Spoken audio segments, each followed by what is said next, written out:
नमस्कार दोस्तों, राजेंद्र सर ने आपके लिए ये वीडियो आसान भाषा में बनाया है। इनके चैनल को सब्सक्राइब एवं लाइक भी करें। तो आज हम बात करने वाले हैं गोस्वामी तुलसीदास की।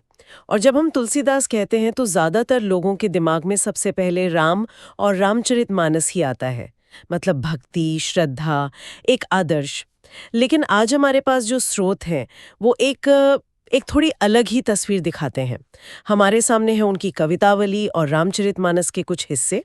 और हमारा मकसद आज ये समझना है कि तुलसीदास अपने राम के जरिए असल में किसके बारे में बात कर रहे थे, ईश्वर के, समाज के, या फिर एक आम इंसान के दिल में जो उथल पुथल चलती है उसके बारे में।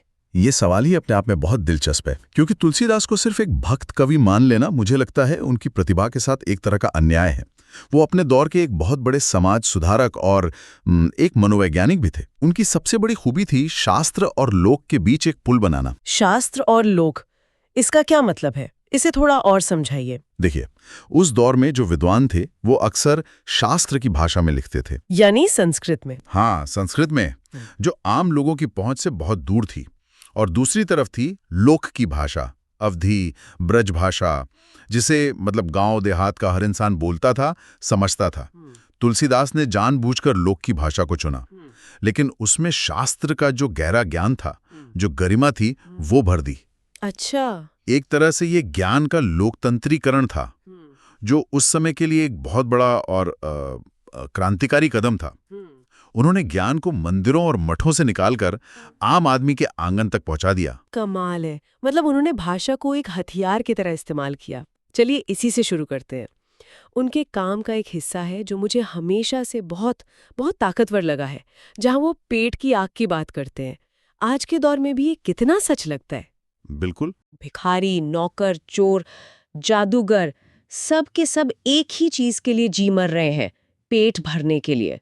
अरे वो सिर्फ यही नहीं लिखते, वो कहते हैं ऊंचे नीचे करम धर्म अधर्म करी, पेट ही को पचत बेचत बेटा बेटी की। सोचिए कितनी भयानक तस्वीर है ये। हाँ, लोग पेट की आग बुझाने के लिए धर्म अधर्म, ऊंच नीच, सही गलत, मतलब कुछ नहीं देख रहे हैं।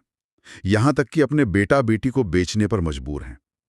तुलसीदास के लिए ये पेट की आग समुद्र के अंदर की आग यानी बड़वाग्नि से भी ज्यादा भयानक है। ये सिर्फ भूख नहीं है, ये एक सामाजिक और आर्थिक संकट है जिसने पूरे समाज को अपनी चपेट में ले लिया है। और इस संकट का हल, इसका हल वो क्या बताते हैं? यहीं पर तुलसीदास की प्रतिभा दिखती है। वो किसी राजा या प्रशासन को दोष नहीं देते। अच्छा। वो इस दुनियावी संकट को एक आध्यात्मिक धरातल पर ले जाते हैं। वो कहते हैं कि इस आग को सिर्फ राम रूपी घनश्याम यानी राम रूपी काले बादल ही अपनी कृपा के जल से बुझा सकते हैं। ये एक बहुत ही, क्या कहूं, चतुर तरीका था। सीधे सीधे व्यवस्था पर उंगली उठाने के बजाय वो समस्या को एक नैतिक संकट बना देते हैं। सही बात है। इससे उनके बात आम आदमी के दिल में भी उतरती है और सत्ता को सीधी चुनौती भी नहीं लगती। इसी से जुड़ा एक और छंद है जहां वो बेरोजगारी का जिक्र करते हैं।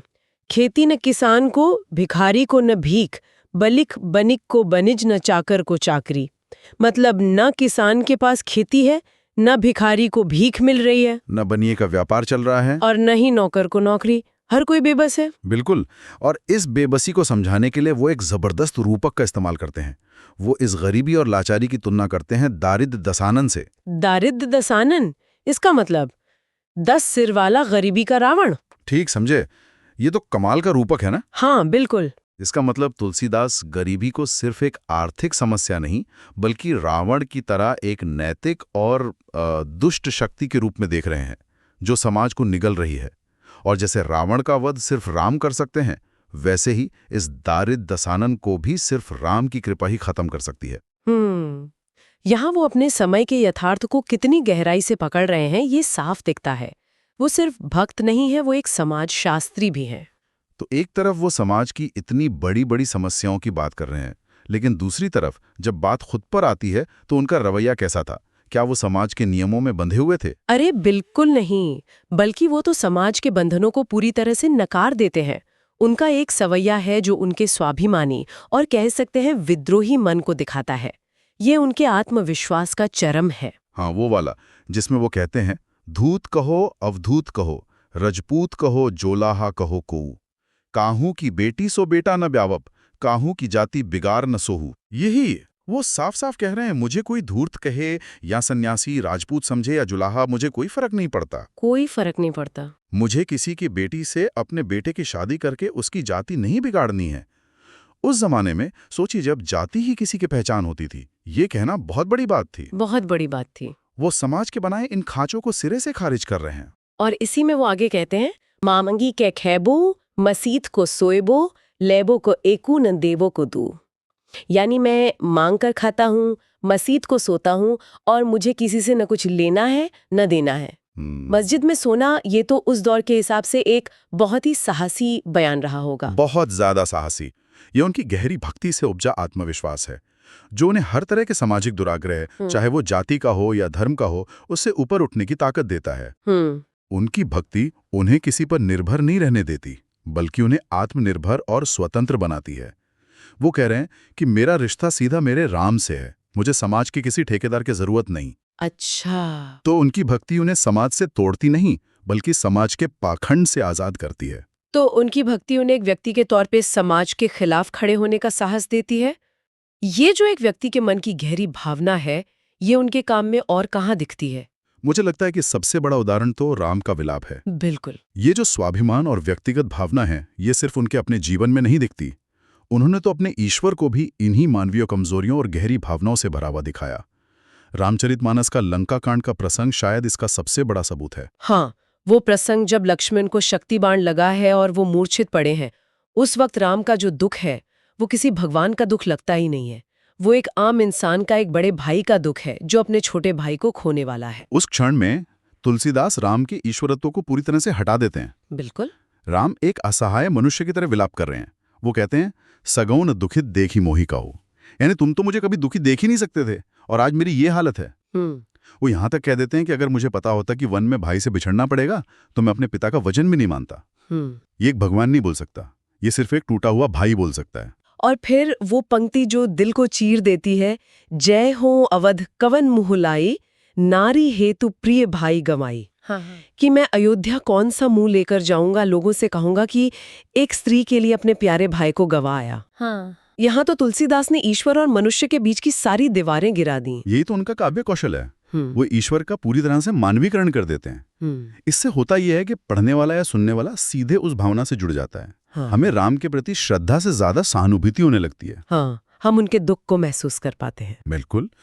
और फिर इसी घोर निराशा के माहौल में कुछ ऐसा होता है जो पूरी कहानी को पलट देता है। हनुमान का संजीवनी बूटी लेकर आना। हाँ, और कवि इस क्षण को कहते हैं करुण रस के बीच वीर रस का उदय। अच्छा। ये सुनने में एक टेक्निकल बात लगती है, लेकिन सोचकर देखिए, माहौल घनघोर निराशा का है, सब कुछ खत्म लग रहा है, नायक खुद टूट चुका है, और उसी पल हनुमान संजीवनी लेकर एक उम्मीद की किरण की तरह आते हैं। तुलसीदास यहाँ सिर्फ कहानी नहीं सुना रहे, वो श्रोता की भावना को दुख के गहरे सागर से निकालकर अचानक उत्साह और जीवन के आसमान में ले जाते हैं। ये तो भावनाओं को साधने की महारत है। बिल्कुल। तो अगर हम इन सब बातों को जोड़कर देखें, तो तुलसीदास की जो तस्वीर उभरती है, वो सिर्फ एक राम भक्त की नहीं है। वो अपने समय के समाज की नब्ज पकड़े हुए हैं, पेट की आग जैसी सच्चाई को लिखने से डरते नहीं हैं। वो एक व्यक्ति के तौर पर समाज के पाखंड को चुनौती देते हैं, और वो अपने ईश्वर को भी इंसानी भावनाओं के साथ दिखाते हैं। बिल्कुल।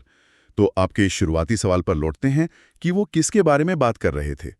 शायद वो तीनों के बारे में एक साथ बात कर रहे थे। वो राम की कहानी के पर्दे के पीछे अपने समय के समाज का संकट दिखा रहे थे। वो एक आदर्श भक्त के जरिए एक स्वतंत्र व्यक्ति की कल्पना कर रहे थे, और वो राम के आंसुओं के जरिए हर इंसान के मन के दुख और प्रेम को आवाज दे रहे थे। उनकी सबसे बड़ी ताकत शायद यही थी कि वो इन अलग अलग दुनियाओं के बीच एक पुल बना देते थे, लोक और शास्त्र के बीच, यथार्थ और आदर्श के बीच, और मानवीय दुख और ईश्वरीय कृपा के बीच। और शायद यही वजह है कि करीब 500 साल बाद भी वो हमें इतने अपने और प्रासंगिक लगते हैं। सही बात है। क्योंकि वो जिन बुनियादी सवालों से जूझ रहे थे, गरीबी, सामाजिक भेदभाव, व्यक्तिगत स्वतंत्रता, प्रेम, दुख, वो आज भी हमारे समाज के सवाल बने हुए हैं। इसी से जुड़ी एक आखिरी बात पर आते हैं। हमारे स्रोत बताते हैं कि तुलसीदास ने अपनी रचनाओं में ग्रामीण संस्कृति और रक्त संबंधों की मर्यादा पर आधारित एक आदर्श गृहस्थ जीवन का चित्र खींचा है। एक ऐसा परिवार जहां कर्तव्य और स्नेह का संतुलन हो। हाँ, उनका राम राज्य का आदर्श सिर्फ एक राजनीतिक कल्पना नहीं है, वो एक सामाजिक और पारिवारिक कल्पना भी है, जहां हर रिश्ता अपनी मर्यादा में रहकर स्नेह से निभाया जाता है। तो यहीं पर हम अपने श्रोताओं के लिए एक सवाल छोड़ जाते हैं। आज की दुनिया में जहां संयुक्त परिवार टूट रहे हैं, परिवार की परिभाषाएं बदल रही हैं और ग्रामीण जीवन तेजी से शहरी हो रहा है, वहां तुलसीदास के इस आदर्श गृहस्थ की कल्पना को हम कैसे देखें? क्या ये एक ऐसा आदर्श है जिसे हमें आज भी पाने की कोशिश करनी चाहिए, या ये सिर्फ एक ऐतिहासिक स्मृति बनकर रह गया है? नमस्कार दोस्तों, तो आपने इस चैनल को अभी तक सब्सक्राइब एवं लाइक नहीं किया तो अब कर दीजिए। धन्यवाद।